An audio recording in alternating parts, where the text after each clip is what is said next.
di yeewi mari di ma bàyyi. waaw Sarr loolu ngay wax. sax dama bàyyi mooy waxtaan ak invité bi.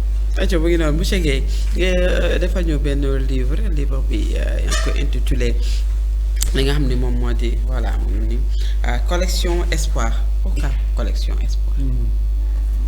waaw loolu moom question bu may sawar a tontu la quoi.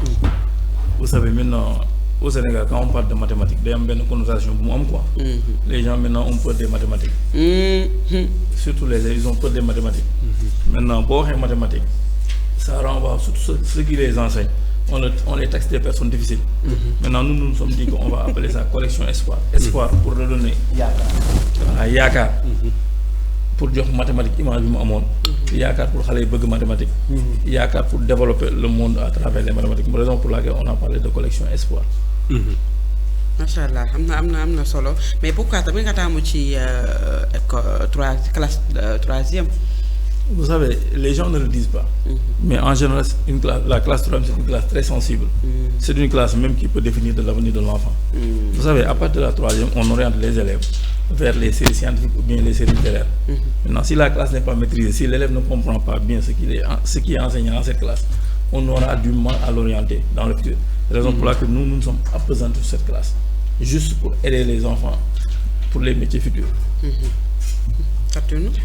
mu nekk lu am solo livre bi am na solo lool wax nga ne c'est réservé aux élèves de troisième classe de troisième collection Dekkal Yaakaar ci li nga xam ne moo jëm ci wàllub mathématique tëgg livre bi jafewul woon ak ñaata app nga def pour mën a génnee lu ni mel.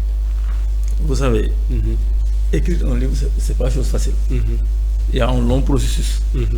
En tout cas, moi je peux vous dire que j'ai pris plus de 5 ans pour réaliser ce manuel. D'abord, je me suis enfermé, j'ai écrit, après écriture, j'ai soumis ça à des collègues, professeurs de mathématiques. Boo leen xool livre sama tur rek ngeen di gis. Mais en réalité du sama liggéey man kese. Il y a le travail de toute une équipe pédagogique qui est derrière. Il y a des anciens collègues, il y a des collègues, il y a des gens qui sont à la retraite. Ils ont tous apporté leur pierre à l'édifice. Maintenant, après ces 5 ans, j'ai soumis ça à un groupe, c'est un comité. Parmi eux, il y a des inspecteurs, il y a des formateurs, il y a des enseignants. Ils ont pris le temps, ils ont corrigé le livre. Après correction, ils m'ont renvoyé le livre. J'ai pris le temps de faire dérouler ça dans mes classes avant que les gens, avant que je ne passe à la publication. Donc j'ai dit 5 ans même, je peux dire juste 5 à 6 ans. C'était un long travail.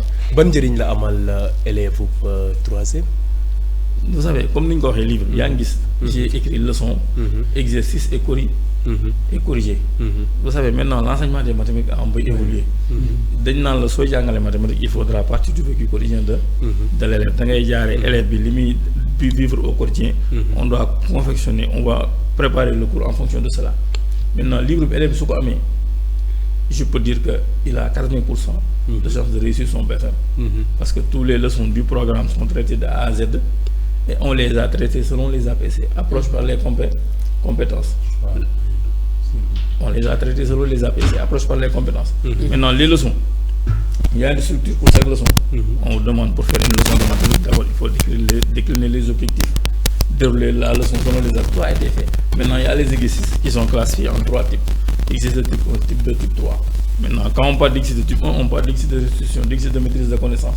Là, l'élève a besoin d'apprendre sa leçon pour faire ses exercices.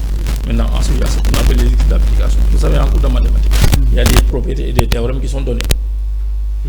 Maintenant, on conçoit les exercices de telle sorte que l'élève apprend sa leçon, il le fait. Maintenant, le grand problème, c'est les exercices de type 3. Là, il faut faire appel à la notion d'intégration qu'on voit le plus souvent à l'élémentaire. Là, c'est plus acté. Maintenant, c'est des exercices qui sont conçus à partir des problèmes de la vie. On les donne, on soumet ça aux élèves. Et je peux même vous dire, le BFM de l'année passée, c'est l'exercice a posé problème avec la statistique. Pratiquement, moi, je me rappelle, j'avais corrigé en Mboro. Prof mathématiques français. J'avais corrigé, maa ngi fàttaliku damaa corrigé woon Mboro. Léegi bi ma corrigé foofu noonu pratiquement exercice bi élèves yëpp gën a duñ ko faussé. Lu tax parce que nous on n'a pas tàmmuñu di évaluer élèves si ce type là. Alors que réforme boobu on avait dit que depuis 2017 day entrer en vigueur. Malheureusement vous savez au Sénégal avec la politique éducative les gens sont là, ils s'enferment dans des bureaux, ils font des promesses, ils font des projets yoo xam ne bu ñu ñëwee sur le terrain ils ne vont rien appliquer. Dommage, je le dis, mais ça se passe comme ça. Maintenant moo tax livre soo xool day am njëriñ parce que day ëmb élèves bi. Je me rappelle parfois da ngay dem ci école yi sax tu présentes le livre, certains enseignants vous diront que non, c'est pas pour les élèves, c'est pour nous les enseignants. Entendant par là, ils ont compris lan moo nekk ci biir te il faut le dire, on tend vers ça avec l'enseignement des mathématiques. Waaw, il y a type 1, type 2, type 3. On fait ça, l'élève s'y trouve, il l'obtient, il a son BFEM. livre bi ñaata temps la jëlal pour nga réaliser. Moi, je l'ai dit tantôt, j'ai dit 5 ans, mais plutôt 6 ans, parce qu'après 5 ans, j'ai soumis ça à un groupe qui a corrigé. Après la correction, on est passé à l'édition. Donc ça a pris beaucoup de temps. 5 ans. 5 ans minimum. Ça a pris beaucoup de temps. waaw parce que li ci ëpp solo mooy c'est élèves dañoo soxla livre boo xamante ni. baal ma musu nuyoo mën a bokk si waxtaan bi musu ñu bàyyi la nga daal di nuyoo. jërëjëf madame Guèye maa ngi nuyu sant na borom ñax bi. Macha Allah. di la am ko félicité ci sa soxna si Mame Diarra Sarr macha Allah. bay tam dafa la jeune yow maa ngi nan lan la war a wooye. ma sekk Guèye ñor la ma si bàcc wala. non génn siré la. voilà xam naa ne moom dinaa si wax. man je suis écrivain. Macha Allah. Voilà, donc lii dinaa si wax parce que dafa am question yu mu nga tontu ma ci. C'est toujours un plaisir nag vraiment ñëw fii partager. Jeudi passé nag bon ñu bëri ñu ngi may sànni xeer na moo da ngaa daw jàng jeudi daaw ma jàng. Comme man sa pédicelle laa nekk. waaw danga man moom Ismaël dañu àndoon ànd ak commandant bi. ciment du serre. vaccination yi doon defal xale yi. seen outil yi pour ñu détruire ko bu ñu ko sànnee fii ci mbal mi. Gars yi for population dañ koy foraat. tappalekat yi for ko. ñu dem ciment du serre. lakk ko ko. ah waaye mosoo ñu ni man lii laa wax man. jeex na tàkk ayca Moustapha ñu wéyal. waaw. waaw kay loolu sax après am naa lu ma la ci war a poser après. moo tax léegi si livre yi dañuy permettre xale bi nga xamante ni muy ci classe te livre bi ñëpp di yor stressé ko. parce que ñu si bëri jàngatul li tax jàngatul mat bokk na ci donc livre bi exercice day bëri li leen di expliquer français bi day xóot. en plus de ça xóot bi surtout. diw gi ko bind maanaam diw gi ko bind doo ko mën a xam. maintenant nag livre bi day permettre tey jii nga xam ne monsieur Guèye suñu professeur. moom moo bind livre man bii. nga mën koo lire mu am d'abord sentiment wu yow lii ci nga bokk. exercice yi nga mën koo comprendre parce que tey day baax aussi loolu ñu faciliter élève bi si naka lay def ba comprendre exercice yi. parce que ñun littéraire yi loolu ñun yóbbu leer rek a di yóbbu si littéraire. ndax amoon nañ problème exercice bi naka ngay def ba comprendre ko maintenant nag yenn livres yi surtout ko génnee day permettre aussi xale yi nga xamante ñoo nekk si école yi ñu mën di mën a arrêté waaye yaa ngi waxtaan xale sax heureusement bi nga ko waxee ndax professeur sax nañ ciy jàngale. ndax ba saa yi professeur mat jox la exercice nga gis muy dem di sëgg si taawal bi di xool benn feuille bi wala kon exercice bi c'est corrigé d'abord. maintenant lii dañuy fàttali suñu analyse yi daan am. xam te di nga jàng dem def exercice bi soo trouvé wul nga def xool correction bi ba xam mën nga ko noonu nga def ak mu nekk loo xam te dañ ciy étudier compétence yi te analyser na ko ne beneen mooy est-ce que li may laaj rek mooy est-ce que adaptation bi ci école yi nan la demee. waaw c'est waaw question bu ma neex la. Là je vous dis actuellement dans la région de Thiès les gens l'utilisent. Par exemple si je prends le CEM Ousmane Ngom ils en ont pris. Oui. Au niveau du collège Saint-Ursule ils en ont pris. Dans mon école tantôt pour rectifier en me présentant vous avez dit que je suis au niveau du CEM Awakassi. Oui. Effectivement j'y étais. Oui. Mais depuis le mois de novembre je suis maintenant à Thiès au niveau du CEM Amadou Koli Diop. D'accord. Après la publication du livre on m'a affecté à Thiès. Ah oui. Maintenant je suis chez moi. Je fais bénéfice su Thiès la. Ouais, exactement. Je suis à 10 minutes de mon école maintenant. Magnifique. Voilà, là aussi on l'utilise. Même à Tuan où j'étais, les gens aussi l'utilisent. Pour vous dire que je sais que ce ne sera pas chose facile. Parce qu'il y a beaucoup de livres dans le système. Madame l'a dit, elle est écrivaine, elle sait ce qui se passe. Tout le monde ne peut pas écrire. Et il y a beaucoup de livres qui circulent. Maintenant, écrire un livre, il y a un chemin par lequel le livre doit passer. Si vous prenez le temps de laisser le livre faire son cours, passer par le chemin où il doit passer, vous allez voir que ça va prendre un peu de temps. Mais alhamdoulilah, je rends grâce à Dieu. Parce que les gens qui ont regardé le livre, ils ont apprécié. À chaque fois, j'ai des commandes. Mais je peux dire même que le livre, à travers le pays, je le vends. Les gens sont essayés de se l'approprier. Et alhamdoulilah. Ça, moi, je peux vous le dire. ay ci diiru fan yi ci ginnaaw nga daal def cérémonie livre bi daal di koy dédié ki nga xam ne moom moo di Alioune Ndione ak PDG Doumbia de Prestige lu waral tànneef bu yooyu. Vous savez, moi je suis un fils de Thiès. Je suis né à Thiali. J'ai grandi à Thiali. Je me dis que bu la yàlla dimbalee nga gis autour de toi des exemples, des référents. Tu n'as pas besoin de faire le tour du monde pour nga kii leen. Maintenant si je vais commencer par John. Alioune Ndione lui c'est un exemple de réussite. C'est le directeur des systèmes informatiques de la douane, c'est un colonel, c'est un enseignant. En tout cas, par le passé, il nous a beaucoup aidé. Parce que vous savez, à Thiali, il y a une bibliothèque qu'on appelle Cercle derrière de Thiali. Moi, je suis un scientifique. Nous nous réunissons là-bas pour apprendre. Vous savez, des scientifiques qui fréquentent un cercle derrière de Thiali. Maintenant, John, durant tous nos cursus scolaires, lui, il venait, il nous apportait des livres, il nous apportait des conseils.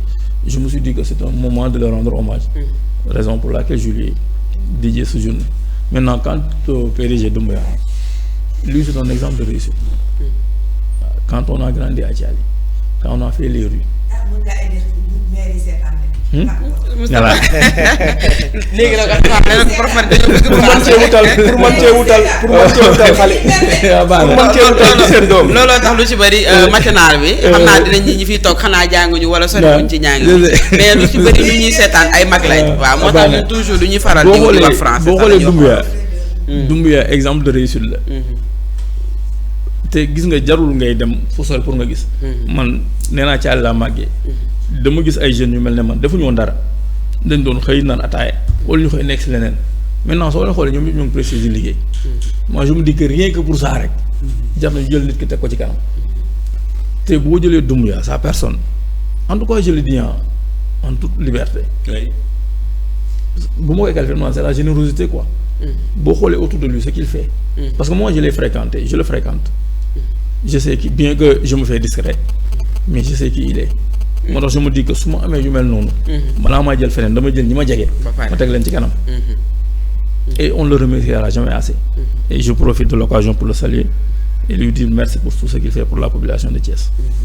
non jàmbaar la ndax xam naa ni muy yaatalee liggéeyam nii moom bëggoon na ay mat ndax ni muy toujours ñu koy gis mu ngi yaatal liggéeyam mu ngi dugg ci lépp dañ koy féliciter encore une fois monsieur Guèye lan moo différencier livre bi ak yeneen livre yi parce que yaa ngi wax ni ki nga xam ne auteur la sax xam na si dara puisque livre yu bari ñu ngi circuler lan mooy différencier livre bi ak benn ba ñu war ko mën a taamu. voilà exactement c'est simple léegi monsieur Mbaye dafa wax mu wax anal.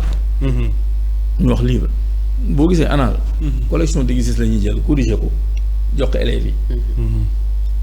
parfois day am correction yoo xam ne élève du comprendre sax on lui donne des résultats. du xamul fan la prof bi jaar. boo joxe résultat parfois am na livre yoo xam ne et c'est des résumés du cours. dañuy jël cours résumé ko on donne ça aux élèves. parfois mu am livre yoo xam ne on fait l'intégralité du cours bàyyi ko ak élèves. maintenant soo jëlee livre bi j'ai dit que le livre est écrit selon les APC approche par les compétences. On prend l'élève, on le met au centre des enseignements après ça. Donc dañuy concevoir cours bi de telle sorte que élève bi di ci gis boppam moom day participer cours bi. boo xoolee livre loolu moo ci ne te nee naa la exercice ni ñu ko tëggee boo gisee type 1 type 2 type 3 c'est-à-dire on fait de telle sorte que élève bi moom bu ñëwee 1 leçon bi mokk na jàng na leçon 2 ay formule moo ngi ci boppam 3 dañ ciy pousser mu faire des recherches te boo xoolee langage bi ci nekk c'est un langage très accessible. voilà langage boo xam man maa ko bind ak sama langage. bu oyof toll nag laa ba pare jox ko ay collègues. Il y a des profs de français des profs de philo ils ont tout ça. donné leur contribution. Ils ont reformulé. Après ça on a donné ça on a soumis ça aux collègues professeurs de mathématiques. Ils ont donné leur contribution. loolu mooy différence bi parce que fee benn waaye moo toog ci roqam benn livre ñoo proposé ko nit ñi bu ñu comprendre ba suñu comprendre baaxul là c'est toute une corporation.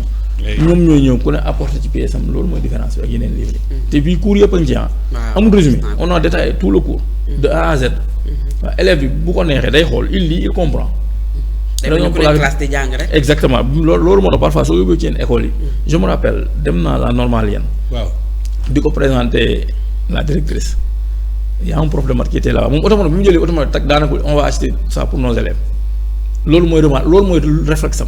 ah oui waaw mais vous savez quand on dit on va acheter ça et acheter c'est autre chose quoi. parce que quand on dit le prix ça parfois ça pousse les gens à reculer un tout petit peu. prix bi xaalis kon maanaam accessibilité bi ak jot ci prix bi dafay metti. Vous savez, c'est un livre de mathématiques. Et c'est un long travail. Vous savez, le livre, il est volumineux. Ça te tegal livre. Le livre est volumineux, c'est 311 pages. Bari na. Si on donne ça à l'éditeur qui édite le livre, il le tire à un coût très élevé. Donc si on le vend à 10 000 francs. Maintenant, 10 000. Parfois, il y a des gens qui n'ont pas ce pouvoir d'achat. Ils viennent, vous voyez avec eux. Parfois même, il y a des gens qui leur donnent gratuitement le livre. Parce que loo xam ne mënul ñàkk la. Parce que nous on le dit, on le fait pour l'amour des mathématiques. Est-ce que par hasard, yéen a ngi travaille avec le ministère de l'Éducation nationale pour que moom. coût bi ni mu nar a cher. moom mu jël ko jëndaat ko ba pare. subventionné ko. waaw en tout cas c'est mon souhait. Au moment où je vous parle, il y a quelqu'un qui doit aller au ministère de l'Éducation nationale. Je lui ai donné un exemplaire, il m'a emmené le livre là-bas. Wolof. waaw actuellement nii am na koo xam ne. day dem ministère de l'Éducation nationale quoi. jox naa ko exemple am na inspecteur bu fa ne sax il fut mon encadreur ba nekkee ba may commencer mes débuts en enseignement. waxtaan nañ ci en tout cas c'est l'objectif nous on le dit honnêtement c'est pas l'argent qui nous intéresse bien que nag képp kuy liggéey boo seen gis sa bopp. mais li ñu gënal mooy suñu œuvre mu def tour bi quoi. waaw mais nag. exactement et le livre est en train de circuler. léegi nag dafa am fu mu war a jaar moo tax dañ koy bàyyi mu jaar fi mu war a jaar ndànk-ndànk nous ne sommes pas pressés. on sait que on a fait un travail collègues yi ci jàpp apprécier nañu waaw parce que man du man maa parce que ça c'est le travail des collègues parce que li ma ko wax rek man dama ne ci kanam rek mais en réalité dama bind jox leen ñoom ñoo ko corriger ñoo ko defaraat donc on dit mën nañ ne man idée rek laa yor quoi donc ñun ñëpp ñoo ci jàpp mais ça je vous le dis livre moo ngi circuler te dina dem foofu incha allah moo ngi dem sax laa lay wax mais juste dafa am nu mu yoon bu mu war a aw waaw moo ngi ci yoon bi nag ku ci bëgg nu muy def waaw livre ki ci bëgg entre man ak éditeur bi quoi ñun ñaar la waaw je le vends sama livre man maa ko jaay sama bopp et aussi il y a l'éditeur qui le vend Gandal Afrique Gandal Afrique c'est une très bonne maison d'édition en tout cas je me dis que c'est le lieu de les féliciter et de les encourager vraiment le directeur monsieur Guiro c'est un jeune Sénégalais un entrepreneur c'est quelqu'un qui fait en tout cas dañuy kontaan ci moom parce que boo waxee ak moom quand il te parle bu lay wax ci livre da nga xam ne kii da ci jàpp te yàlla tax avant moom approché naa d'autres maisons d'édition maintenant lañ ma waxoon su ma ko édité woon livre du ma ko jaay moins de 15 000 francs et vous savez au Sénégal la réalité il faut le comprendre dund bi dafa métti mënoo jël livre jaay ko booy 15 000 francs wala 10 000 mënul ne avec les 10 000 francs même c'est difficile moo tax nee naa la majeure partie des gens da nga leen may livre am na ñoo xam ne dañuy jël sa livre duñu la fay tu leur donnes ça mais l'essentiel mooy tu te dis que le livre na circuler sa œuvre na dox na jàll c'est ça qui m'intéresse du leneen sa numéro de téléphone son numéro de téléphone 77 la 77 800 70 85 waaw